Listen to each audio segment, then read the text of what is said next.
going to be other events, so we've got to keep it tight with all of these guys. So you've got to go off, I know, to do what? Salsa. Why are you guys laughing?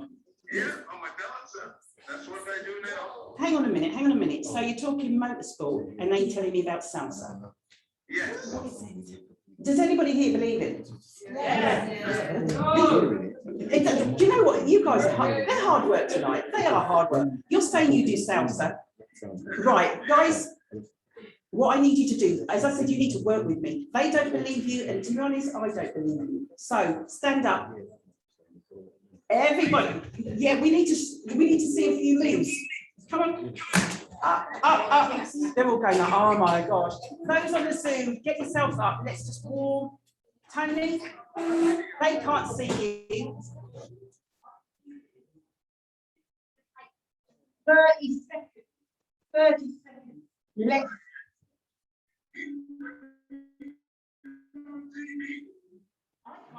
They can. Yes, they can. Let's.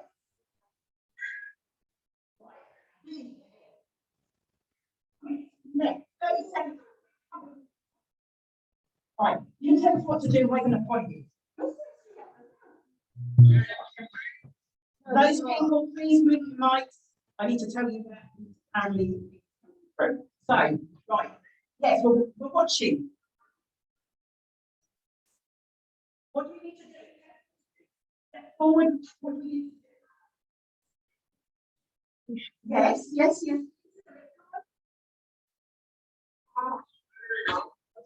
The hard work.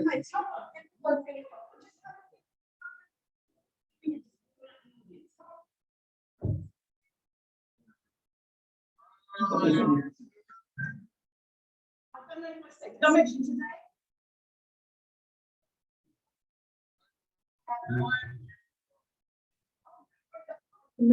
Just the others are watching. Yeah, we can hear the music. Yes, we can. It won't do it. I'm going to have to move on now. I'm so sorry. The guys are always gutted. They will go around and come back to you guys. Tony, thank you so much for sharing a little. Thank you so much for sharing. All right, and we'll catch up soon. All right? Take care.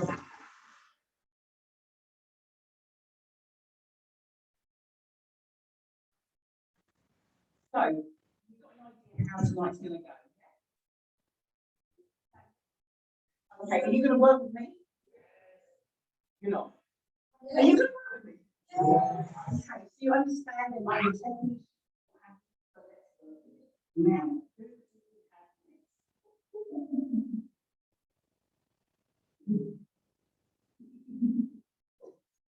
Now have is wisdom. Is he here today? No, we're not all wisdom today. That means we're now going to move on to give it up for the wonderful is here in the house, the wonderful five and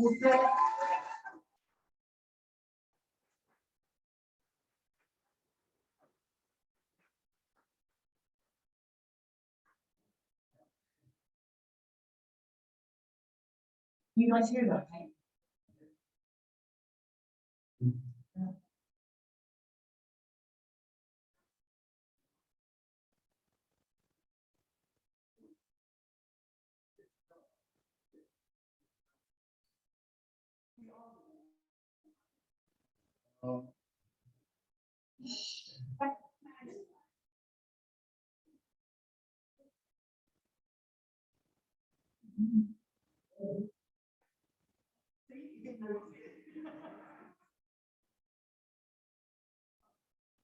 Right. One.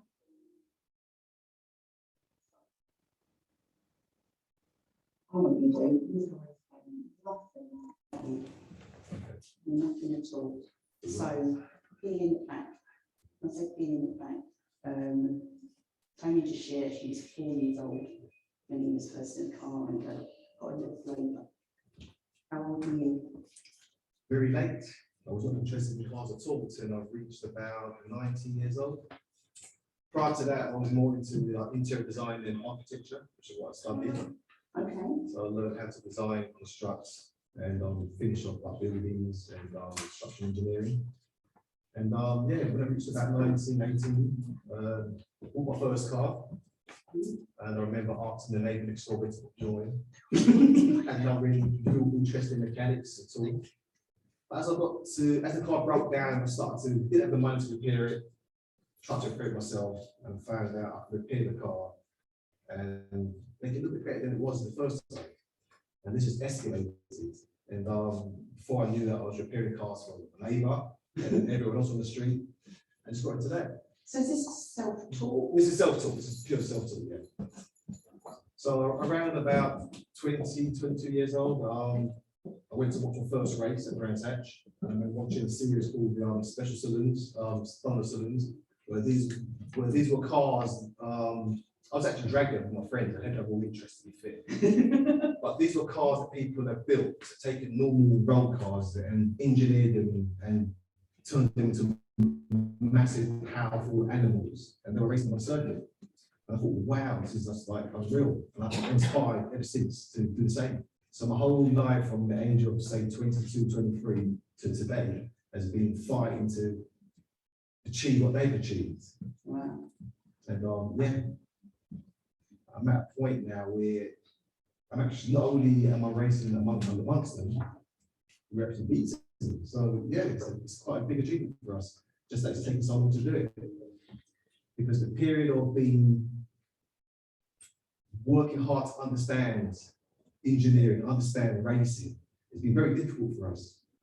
So you're faced continuously with doors closing on you, always been told you can't do this, you can't do that. No, that won't work, this won't work, you're wasting your time, give it up. Who's telling you this? Oh, this is people that you go to inspire to. So you go to multiple teams and you go to people that build engines or people that do these modifications and try and talk to them and say to them, I really want to get involved in this. And it's like, oh, yeah, well, you know, just it's not really for you sort of thing, right? So I had to learn myself. So it's taken me a hell of a long time to get to the point where I'm self-sufficient. So the people that used to say to me, well, what do you want? Are the same people that say, Clive, can I borrow an hour of your time?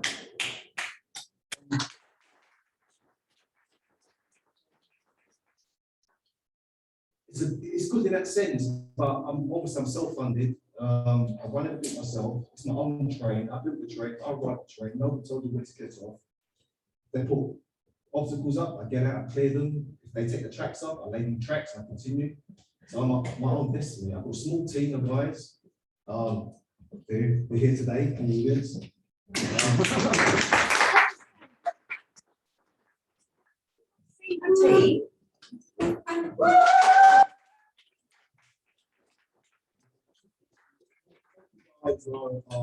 Engineers, none of them are experienced in mechanics or engineering, but they're just dedicated friends that have been coming around and buying me for some few plus years and just support me, help me, and do what they can. And now we formed a real great, solid team, we're a professional good team. And yeah, we're doing okay. But I'm at the stage now where we've learned a lot and we've done a hell of a lot. And it's a bit like a circle line, you know, we keep going around in circles. Each year we do better, we perform better, we learn, we achieve, we get medals, we've got trophies. But it's time now, for me personally, now, to build a couple more trainers. In fact, I want to build a station, you know? Yes. And put the new racing generation in there and send them on road journeys and allow them to have their own path and make their own decisions and stay on their journey, and they get up from there when they get on. They come to where they want to go to. And hopefully we speak to Carol in a minute, team up with her and being able to use what I've learned over the years and implement it into the new generation. I think it would be a big plus. It's what's taken me 30 odd years to get to. I want to condense that, fast track them in a year. So they won't have nah, that ain't gonna work, nah, you can't do this, oh, now give it this. So whenever those problems, they'll be given everything they need. And then from there on, boom, you're away. So yeah, that's my ambitions now.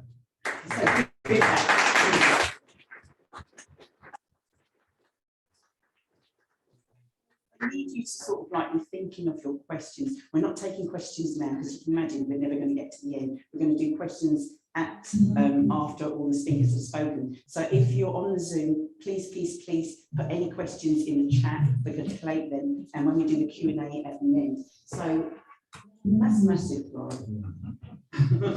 It really is. So who was your inspiration? Who was your inspiration? My dad, I must say. Yeah. My father, yeah. Okay, so is that, I mean, did he push you? How did he inspire you? He didn't need to push me. Well, that look. Yeah. He praised me, but never said it to me. But I could just tell by his actions, you know. Yeah, he always, yeah, they came to all the races. My mum came to all the races, and then watched, you know, and watched the hard times and the hardships, you know. And I mean, even now we've got the car sponsored by the Andersons, the Jamaican flag, and people think that that's my nationality as a race driver, but that's actually on the car because my mum and dad used to do sponsoring back then. They used to giving the money to buy second-hand tires to race against these greats, you know. And yeah, so the car was sponsored by the Andersons. A lot of people confuse that with he's a Jamaican driving BMW in special saloon, but that's cool. That's all good. I don't know that. What's been the most difficult? I don't know.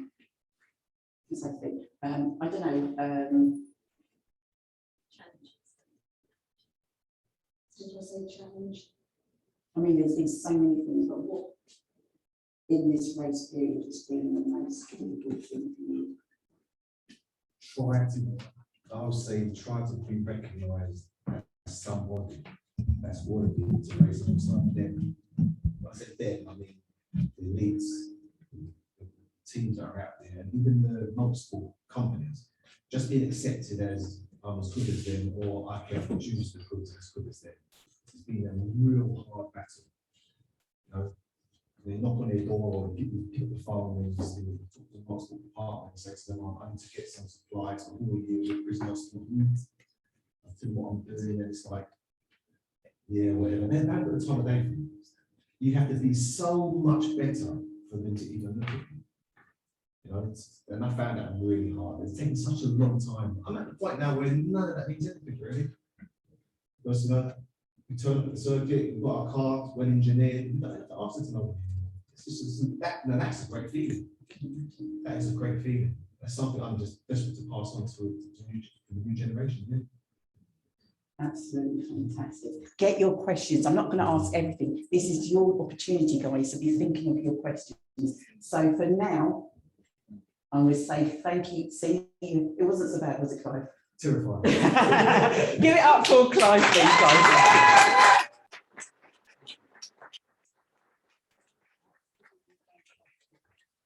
Okay, have we got questions coming through in the chat?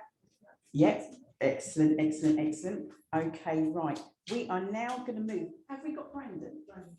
Oh, let's see if this is going to work. Now, Brandon, hopefully, if we can get hold of Brandon. Hello. Is that you, Brandon? Yeah. Is my camera on or? It could well be. It's just that I haven't actually got.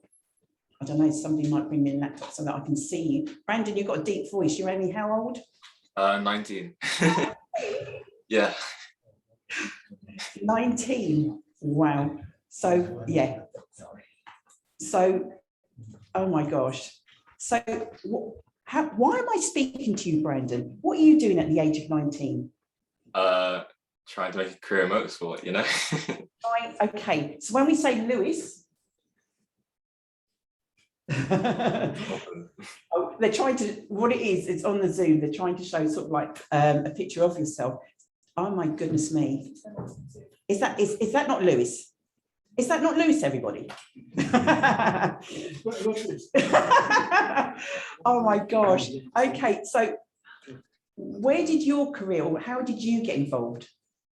Well, my career, yeah, it's been a long journey. I mean, I started since I was 8. I think the first time I got into a kart was actually a birthday party,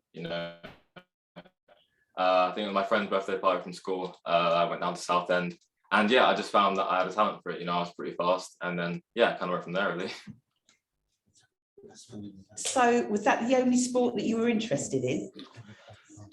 I mean, no, I used to like running a lot, but since I was 4 years old, I always used to play racing games. I just love motorsport, just the uniqueness about it, the speed, the adrenaline, everything. So I always had it in the back of my mind that I wanted to be a driver, but I knew it would take a lot. So, and I've been glad I've been given the opportunity, to be where I am today. So I'm taking that you've had to make a lot of sacrifices. Yeah, 100%. I mean, any great athlete kind of has to, to get where they need to get. I mean, yeah, my childhood, I mean, I went out with my friends, but I had to sacrifice a lot. I didn't go to parties and do anything like that. I spent most of my time at home on my simulator, trying to refine my skills and stuff, and trying to learn about sponsorship, because motorsport at the end of the day is a business thing. So you have to learn about sponsorship, how to sell your brand, and just how to present yourself, because in motorsport, you can't make without sponsorship. So it's about learning what's best for the companies and learning what's best for yourself, and kind of trying to make an equilibrium between the two of you, to try and push both of yourselves higher, so yeah. It's very hard to believe you're only 19. No, seriously, the way you're articulating yourself is incredible. So, so how are you at school? So currently right now, I'm not at school. I left college, I think 2 years ago. I think I got a diploma. I don't exactly remember what it was, but I know I got some good yeah, but no, I think my education I did pretty well in. I'm kind of right now trying to focus on my motorsport career.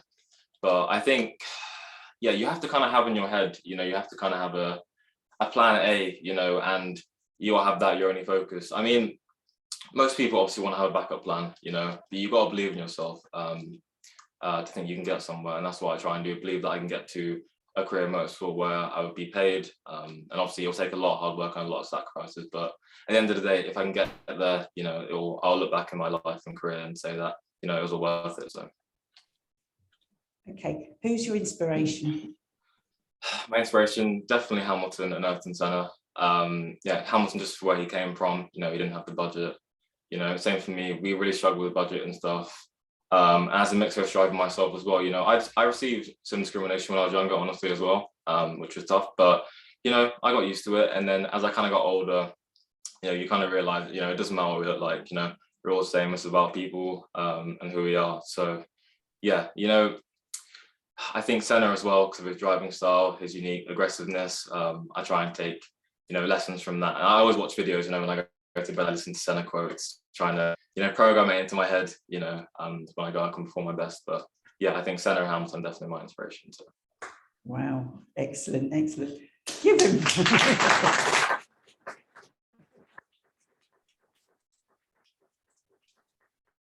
Okay, have you got siblings?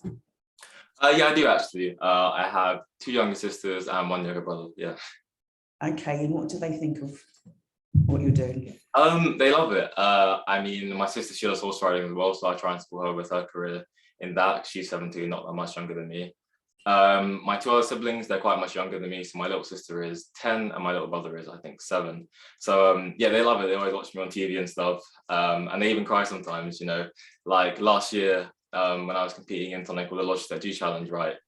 Which is the esports championship, because I do esports and real life racing. And yeah, there was a point where I was about to win a European championship and there was a crash, right? Because a back marker was basically facing the wrong way on track on Monaco, and I crashed into him, so I couldn't see.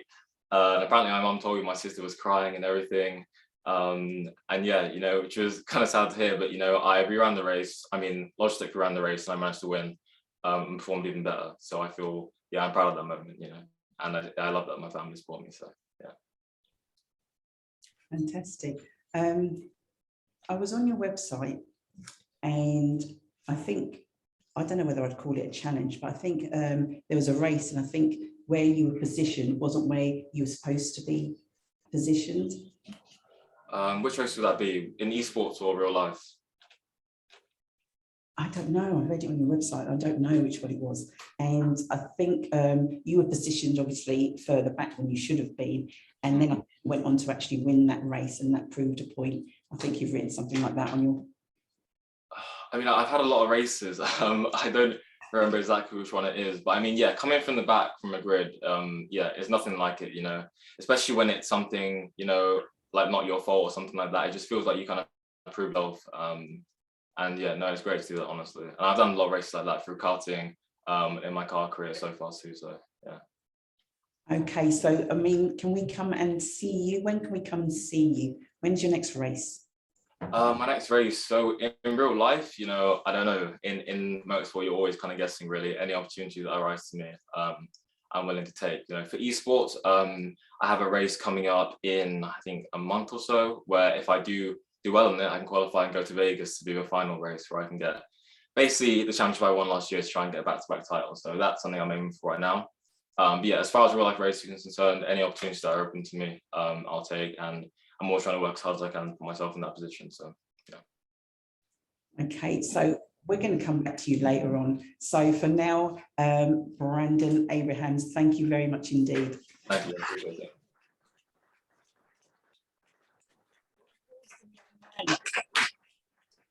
Absolutely fabulous. Okay, so we are moving swiftly on. How am I doing for time, Dee?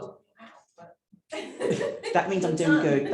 I'm doing good. I'm doing good. We are now going to move on to this young lady by my side. She likes that young bit. Carol Glenn. Give it up for Carol, guys.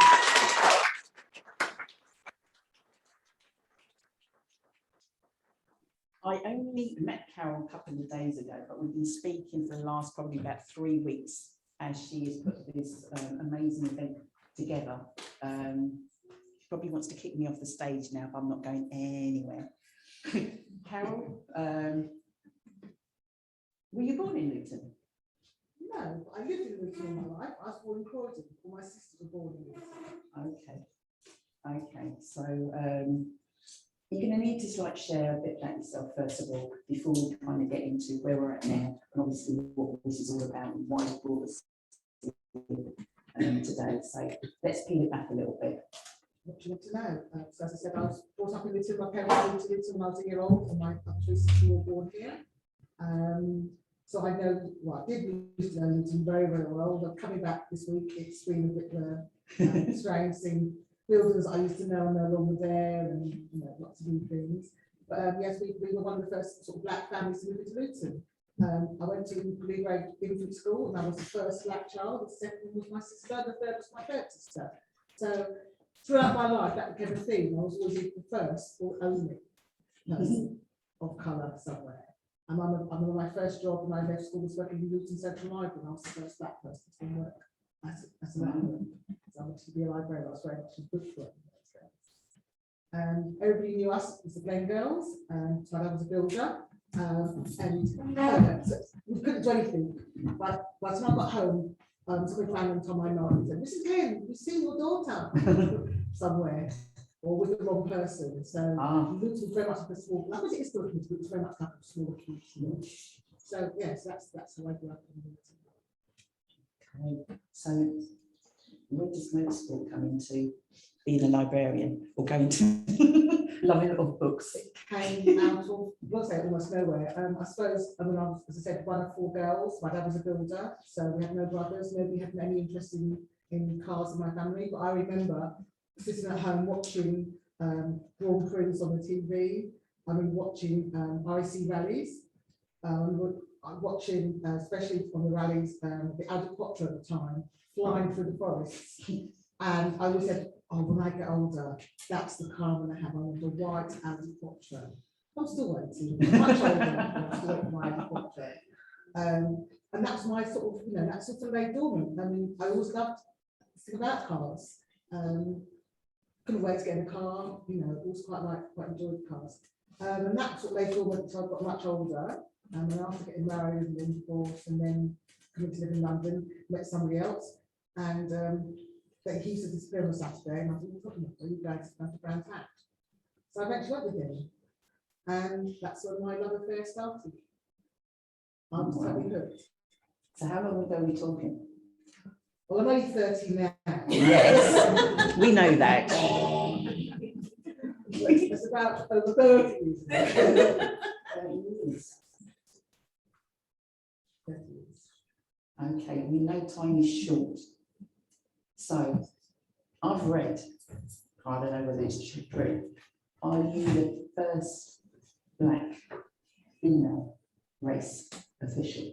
Yes.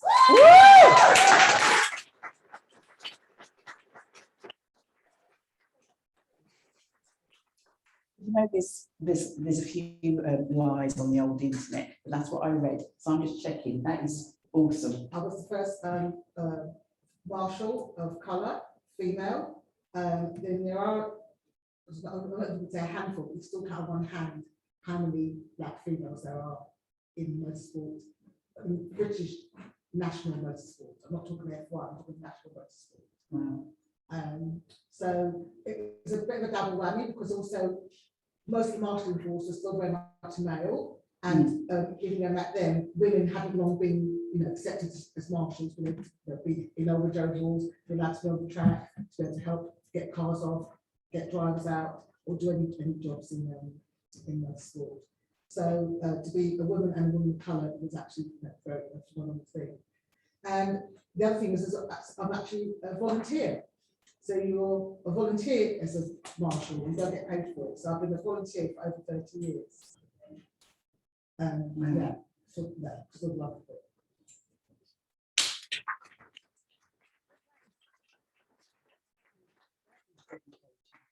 That is dedication. So, because we've got to keep it moving and we'll make sure we get time for questions. So, NRG, Next Racing Generation. Where did that come about? And just tell us about it. Well, obviously, I've been in motorsport for over a few years. I've now got the position of clerk of the course. I worked up from the track marshal, secretary of the team, the championship coordinator. I even had a brief spell working at Brands Hatch, and then I've now got my clerk of the course license. It's something I've been wanting to do for many years, and I did it briefly back in 2015, where I actually made contact with a youngster. We went across to Ireland, did all this training in Ireland, and then I got into racing for the festival. The same thing happened. I think Clive and Brandon and Tony flew to it. Money. So you get so far sometimes, but then you need that next step.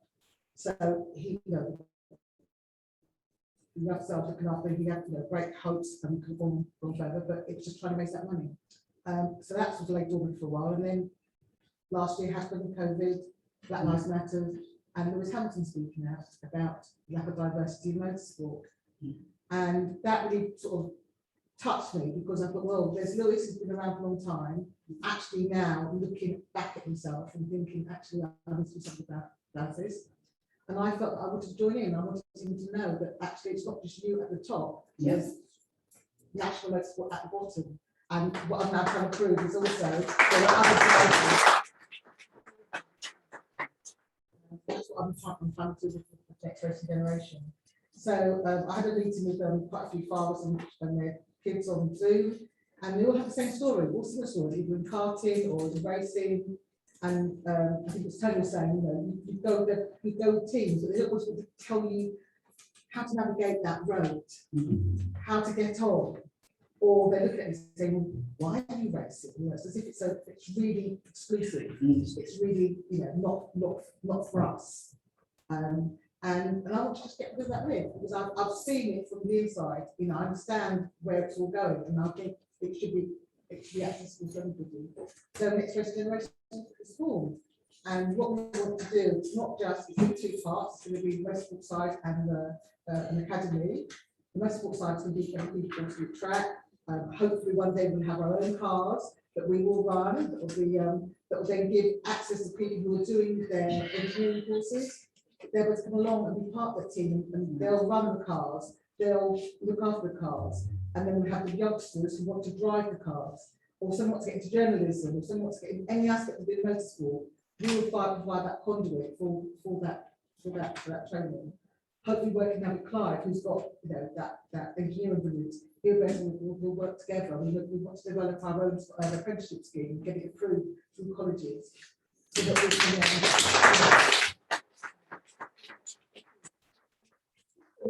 relate to us, because they'll be taught by people that look like them, that sound like them. Okay? No, we'll know how to tell them how to fix up themselves and how to get on with it. There'll be a zero tolerance. And at that, you'll get some good nuggets. I really think you'll get some good nuggets.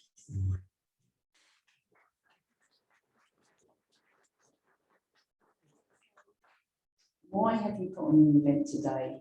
I know it's in conjunction with the Watford, but why and how can we, as in not just here, but how can people, because remember we've got people on the Zoom also as well, how can we get involved, how can we support? Well, you can support by, it's not just financial help, but anything that's got expertise on anything. As I said, we've got the academy is also going to be training. So not just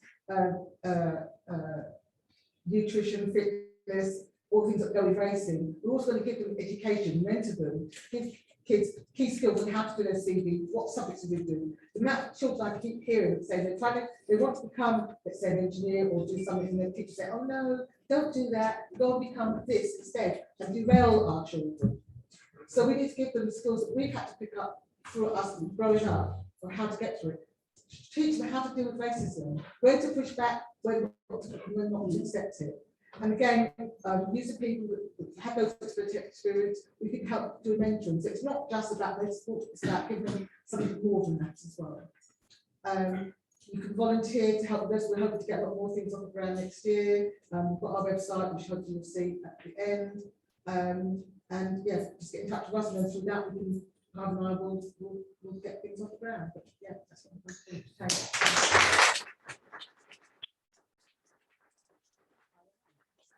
What do you think? What do you think, guys? No, I can't hear. What do you think? Absolutely amazing. I'm hoping, because as I said, time being of an essence, that we've had some questions come in, whether that be via the Zoom or whether that be, if you're actually in the room, we are taking questions. Dee, if I can get you kind of ready. Erin, do you want to let us know what we've had? So first up, Oh Johnny says, first of all, Clive, you're a legend and a pure gentleman, but how do you stay so positive? As I've seen how hard it is in the past, you're such a gentleman and you help him so much.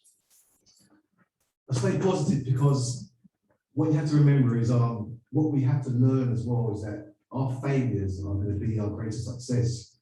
And there's so much information you can and experience you can pull out of failure that can make your success even greater than you could ever imagine. And that, I think, is what keeps driving me, the failures and then making the effort to make those improvements, not walking away from it, time and time again. And each time you do that, you expand on it, you just get better and better and better. Yeah, and it keeps you positive, most definitely.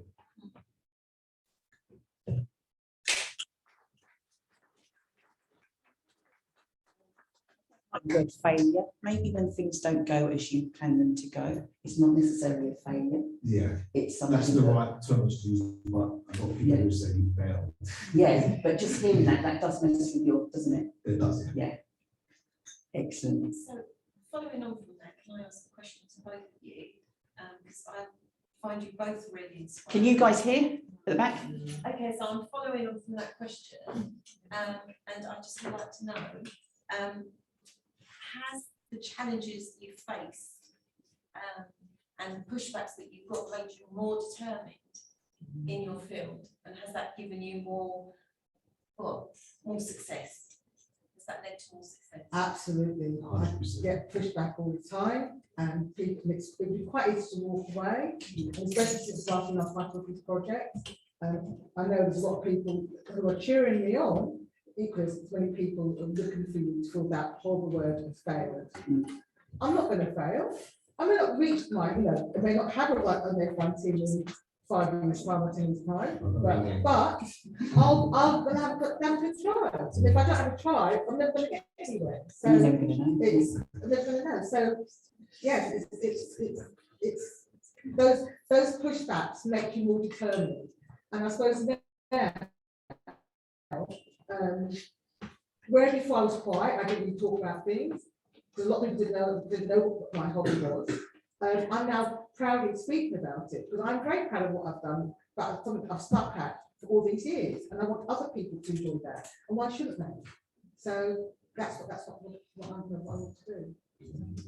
Just to add to that, yeah, just to add to the pushbacks, maybe success even sweeter. Most definitely. Can we ask, have we still got on the Zoom, is Brandon still there? Brandon, can we ask you that question, please? What was the question? Sorry. So, He's not going to hear you. You'll have can you, what the challenges he thinks he's facing, and are they making? Could you repeat that? So, wait, I can hear kind of. If you repeat it on the mic, I can hear it easier. Hi, Brandon. Hiya. Okay, so the question that we put to the panel was, do you think the challenges that you face as an underrepresented individual has either halted your progress or has it made you more determined?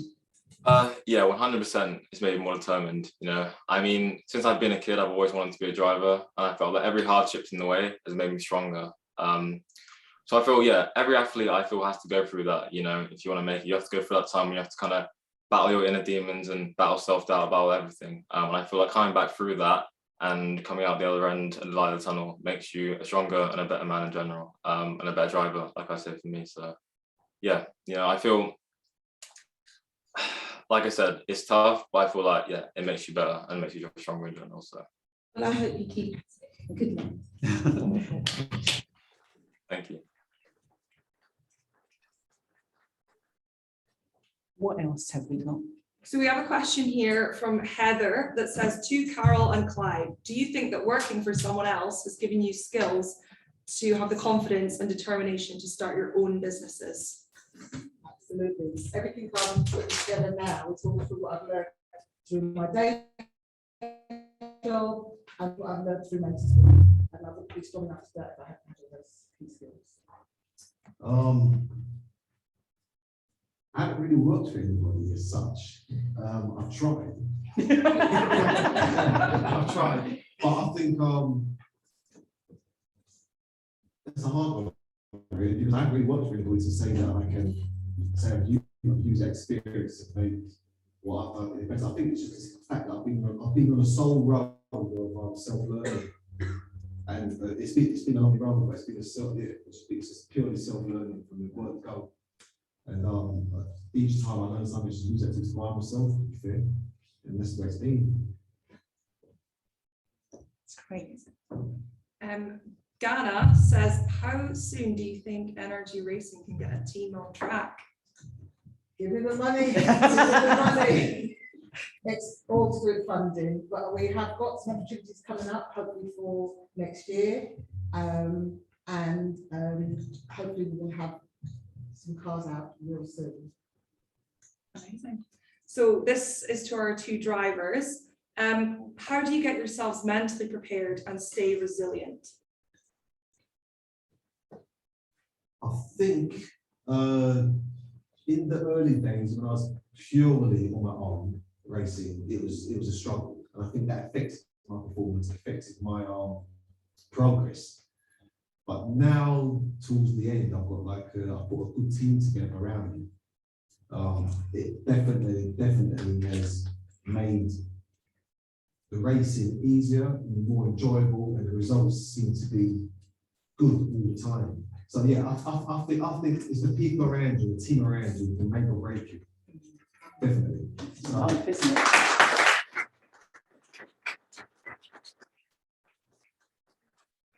That question going to Brandon as well. As well, yes. Yeah, so like Clyde, I think having a strong team around you, yeah, can really make or break your mental strength. I mean, for me, I do a lot of things. So, you know, I take part in meditation. So meditation really helps me, you know, clear my mind, and just really sit with myself, you know, because when it comes to performing, you have to be in the present moment. You know, overthinking things can really lead to like mistakes and just, yeah, not being present. But no, I think mental resilience comes with experience as well. You know, having highs and lows, and to be able to, like I said before, come back from lows makes you stronger, and gives you the confidence going forward.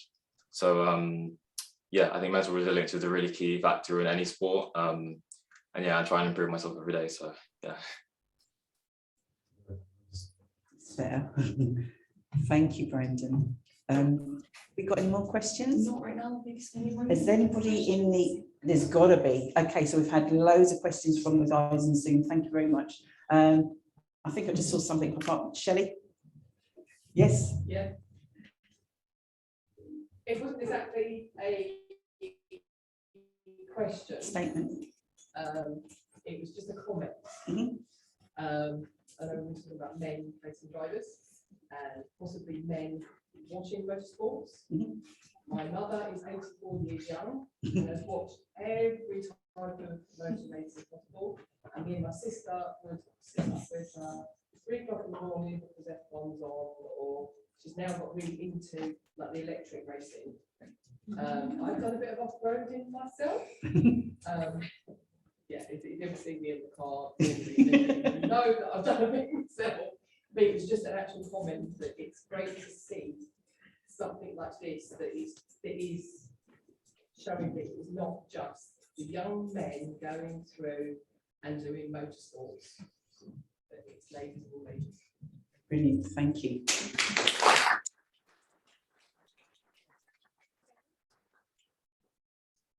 Question to Carol. How did you feel standing in front of Her Majesty and receiving your award?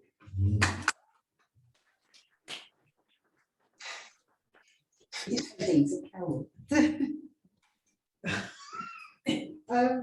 Very proud. She didn't tell us that, did she? For people who accept that, I was going to say, we don't know what you're talking about. yeah. What, But there's so many. I had 2 awards in my life, so Do you want to say quickly what they were? I had one which was given to me by Borough 19 for being official of the year in 2015, I think it was. And then 3 years ago, I got one for a Deaf Film Award from Dr. Pauline Nolan. Congratulations.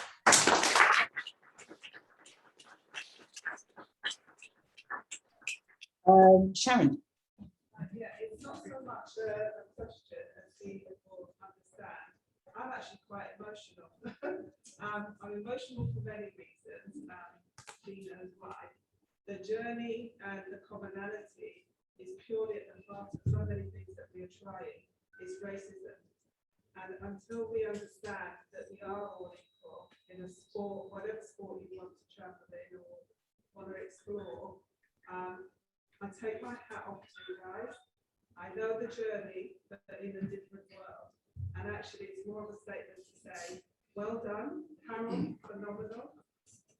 Right, I mean, what can I say? The perseverance, every word you have used resonates with me. And the reason I won't share publicly as yet, but Dee wants to say it, she can. But for me, what it really shows us that there should be separate entities going on, because obviously, clearly there is something happening in that sport. Clearly there's something happening in football. Clearly there's something happening. So everybody that's trying to break through these ceilings, it's all stemming from a hierarchy of racism. And until we actually combat that, we're still going to be battling about who's going to fund us, who's going to give us that. But it does take sacrifice a lot. And I don't think people realise the sacrifice that you guys have probably made, really, just by sitting there. Well done.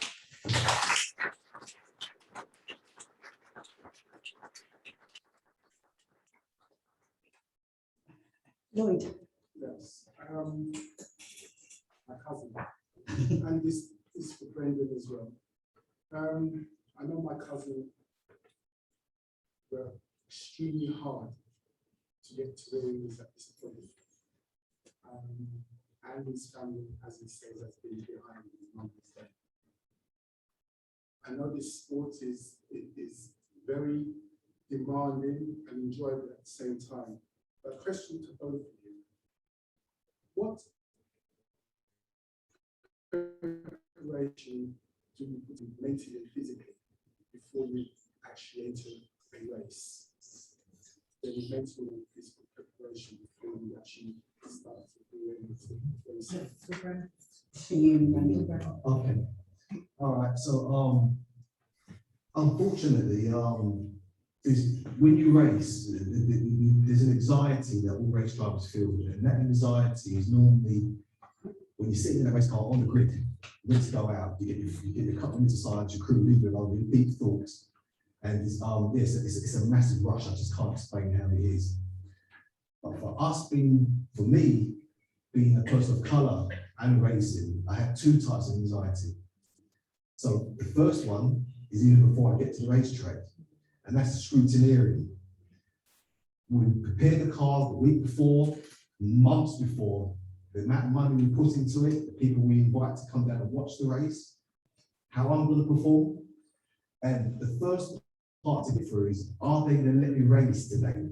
Are they going to find something in the car today to send me home? Is everything in order?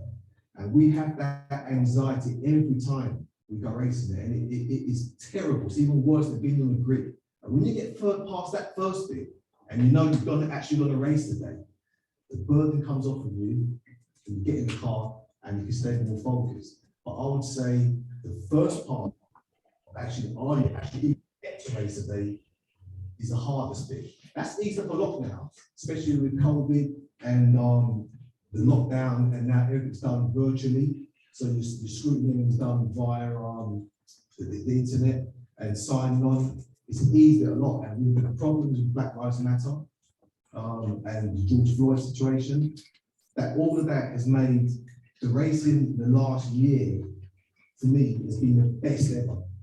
I feel like we're on a level playing field now, and it feels really good. Wish I had that feeling 10, 15 years ago.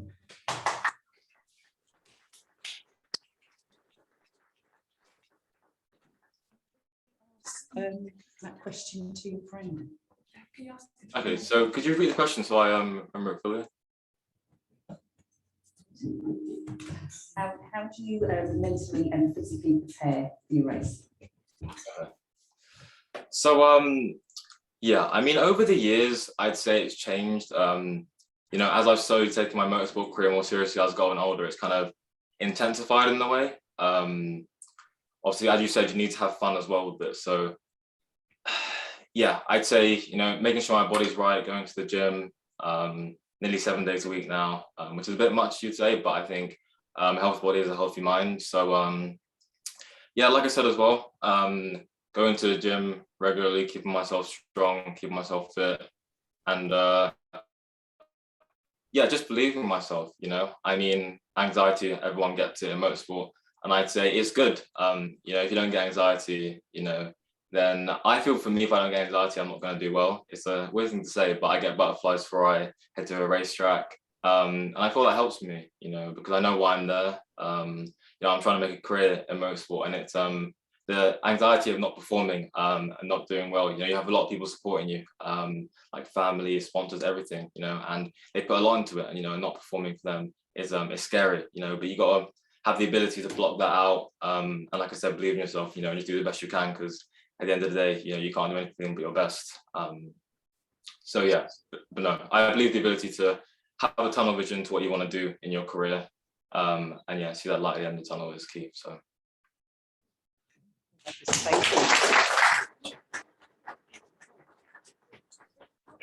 Racing drivers get anxiety on race day.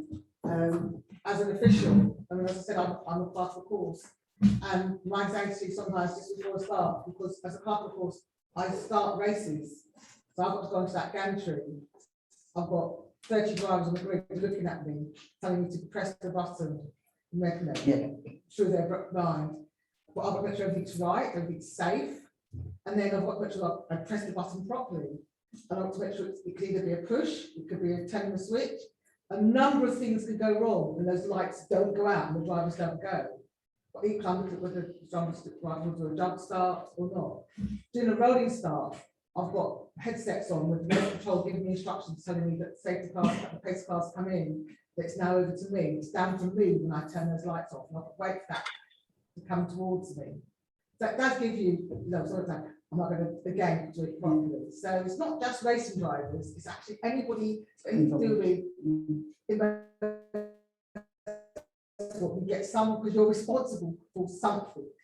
Even the pit crew. Yeah. The pit crew must not, the pit crew, my pit crew must be on walking the eggshells 24/7. Yeah. Because I'm relentless with them. You know? And yeah, I mean, they make a mistake. Yeah, like Carol said, safety, people don't realise how dangerous sport really is. It's great to watch, it's fun and entertaining, but it really is dangerous. It can be, things have to be done correct and right. And like Carol said, when she's in charge of the gantry, it's not just a matter of all the cars coming up to the line and pressing at the right time. The formation's got to be correct.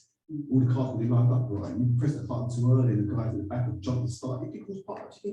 It's a big responsibility. So yeah, everybody, the team, the driver. It's not just the driver. It's the team. Yeah, is priority. And as you've all seen, if you watch F1, mistakes on us on changing the tyre, you know, they do it in what 2 seconds. If they don't put that gun in properly and it misses, that's then lots of seconds, and that can cause a race. So everybody from whatever level you're at, you've got some sort of anxiety. Fantastic. Do we have any more questions? We have a couple more, yes. Okay. So for the panel, what's been your worst racing experience from the field? Okay, I'll answer that one. I've run quite recently that, as we all know, motorsport's dangerous, but on the whole, you know, accidents happen people's way. But recently at Brands Hatch, I was actually the operations clerk for when there was that fatality in August, Brands Hatch. And that's what one of my worst days in motorsport, because you've got to have that sense of, and again, that's another problem of anxiety. You've got to keep this place going. You've got to still do certain jewels, you know, take certain instructions. I was responsible for logging every single movement that's happening on the circuit. So that's what was one of my worst weekends. And then actually the next day, having to carry on, that really was. I think my worst experience is only short of it, but driving all the way out to Daytona to race at the famous Daytona in America, Florida, and having an engine failure, 5 laps in, it was all over. Time to come home. So yeah, that was a disaster. But it was a great holiday anyway. So I'm barring at the motorsport side, that was a great disaster. Yeah. But it is what it is.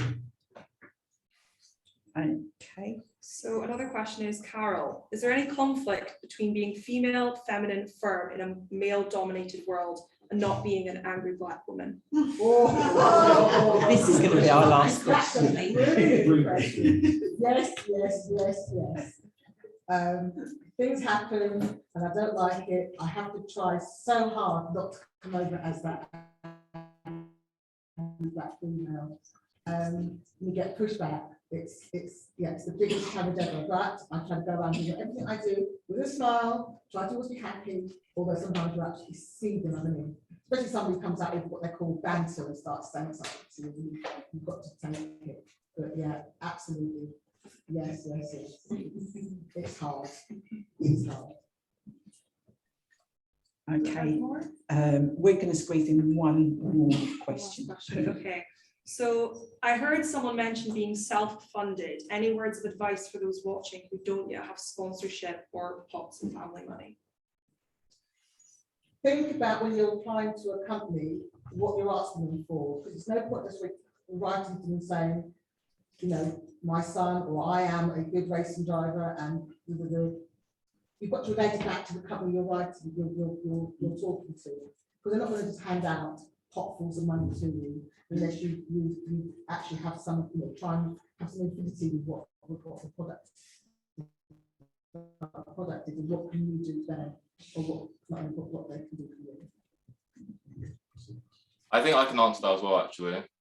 I mean, yeah, so when it comes to the sponsorship scenario in motorsport, like I said, I kind of had to learn it in a way. And it's really about selling your brand, you know, representing yourself. And yeah, so, like Carol said, bring something to the table. You know, they're not just going to take you for no reason. It can either be you're really good, you know, you could have some business you're running. It's different things, you know, but as for like a young kid coming up in motorsport, I'd say another alternative, which I've kind of taken to recently, is esports, you know, and kind of energy, you're kind of showing that with this opportunity. For example, that event we did a few months ago, the Red Bull event, you know, can show you can come through motorsport different ways. For example, the authentic way when people normally do is karting, but that costs a lot of money. It's still a great way, you know, you learn a lot of racecraft, a lot of things through that, but it can cost a lot of money to go through the ladder, which I kind of learned. So esports is a great way to sell your brand and show your talent. Yeah, no, I think that's the main thing. So.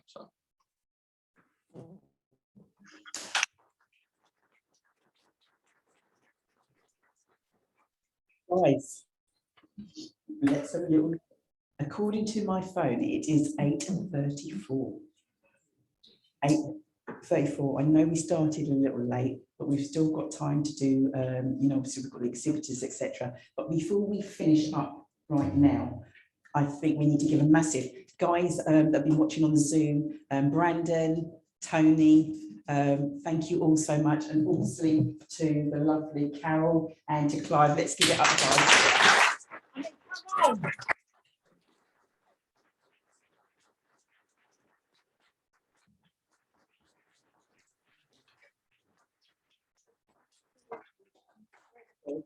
What they're trying to do, okay? And do you know what? If you don't understand that you can't do things on your own, okay? If you think you can, you can't. You do need help, you do need support, and it is not always monetary, okay? There's so many different ways we can help and support. So I want to, before I finish off, Carol, do you want to say any thank yous? Yes, I'd like to say thank you to you for hosting. Thank you very much. I'll say thank you to Clive Saunders with Watford African Caribbean Association for giving me the opportunity to do this Black History Month. I want to thank UK Radio for helping us with the communications. Thank you for the exhibitors that come along, and more importantly, thank you for all of you that tuned in, and for those of you that take your time out to come down here. I wanted to do, this is like another little side of where I wanted to highlight the fact that there are Black racing drivers. I'm trying to create an archive now, so that's where I'm going to need some help. Really help me to try and do it as a digital archive. I've got other drivers in the pipeline, so we're going to do this sort of session again at another time. But yeah, but thank you all for coming on. I think with the client wants to say anything. I do want to say something. Can I just say, just to remind those of you who may be online and don't know, my name is Clive Saunders, and I'm the chair of the Watford African Caribbean Association. It has been my pleasure to know this young lady here since our teenage years. But as you know, she's only 30, so it's not so long. Can I just say, it's been a pleasure also to be a part of this. I think that what this event actually demonstrates, as we do all the time, is the talent that exists within our community and continues to be there. And we do need to nurture that talent. The association that I'm a part of is about doing exactly that. I think we need to do what we say as an organization. We say that together we can achieve. And actually, what we've done is come together tonight. We've done something unique in terms of trying to combine the live with the virtual. And a little bit of technical problem, but it's worked very well. So I'd like to just say thank you on behalf of the association for everyone that's been involved. I've put some stuff on the chat, and if you'd like to get involved in some of the things that we do, please do that. I'd like to thank the excellent command of the audience tonight, and our guests, Clive, my namesake, and I think Tony, who's I think he's doing the salsa somewhere, but Brandon, of course, really a young man who's showing us the way. So thank you, everybody. Thank you, everybody who's organized this. And thank you.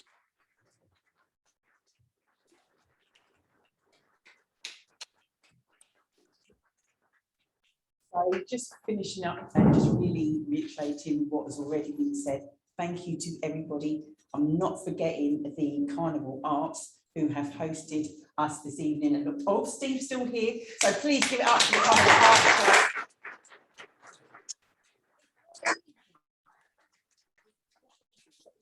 Try. What happens? Okay. All right, so that's what we've done this evening. Thank AUK Radio. Does anybody know about AUK Radio? Let me ask. No? No.